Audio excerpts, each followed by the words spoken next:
This demonstration we're going to have a look at the client settings that we can apply to our Config Manager client. So we're in our Config Manager console. I'm just going to come into the administration workspace and come to client settings. So the first thing we have within client settings is we have the default client policy, and the default client policy applies to everything. It is the default. We can't not apply it. It is the default. And if we just look at the default client settings and just right click, if we have a look at the properties, we have a number of settings. So within these settings, what we have is we have settings that can control hardware inventory, software metering. We've got our bits here, background intelligent transfer. So any software that we push out from Config Manager distribution point is transferred by using bits. So we can limit the bandwidth. We can limit when we limit the bandwidth, and we can also specify whether or not we limit the bandwidth outside of things like our throttling window. In our client cache settings, so this is where we specify the client cache. So at this point here, we'll be specifying, for example, are we using branch cache? Are we going to enable branch cache? Are we going to specify the maximum size of the branch cache? We can configure the client cache in the case of our Config Manager client. We could also do that through the client settings.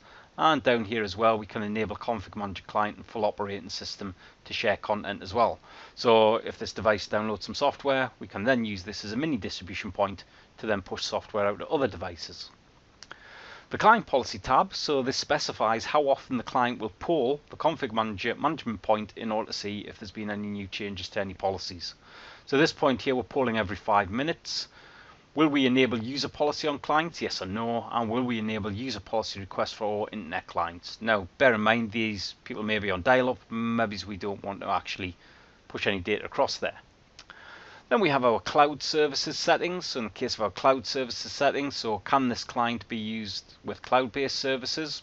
Yes or no. In the case of automatically register new Windows 10 devices with Azure Active Directory, enable clients to use Management Gateway? Yes or no. Again, for talking out to the cloud, and allow access to a cloud distribution point? Yes or no. In our compliance settings, this is just really specifying how often we will run a compliancy check against the device. Will we enable user data and profiles? We then have our computer agent settings, so this will affect things like software installs based off deadlines, perhaps. Will we use the application catalog? Specify the website for the application catalog. Specify what we want to see in the software center. If we are using software center, so we'll say a datum in the case of my company. Are we using the new software center?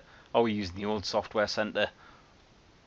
Specifying install permissions, also as well down here as well. We can specify things like PowerShell execution policy. So what I'll say at this point here, we can only run all signed.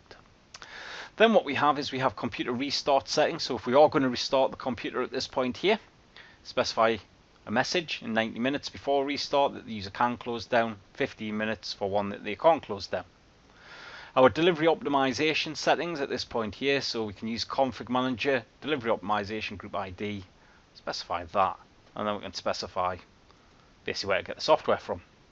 We can specify our endpoint protection settings for anti-malware, specify whether or not we can enroll devices, so this will be for our Apple Mac potentially, and also as well our modern devices, so modern devices Windows 10.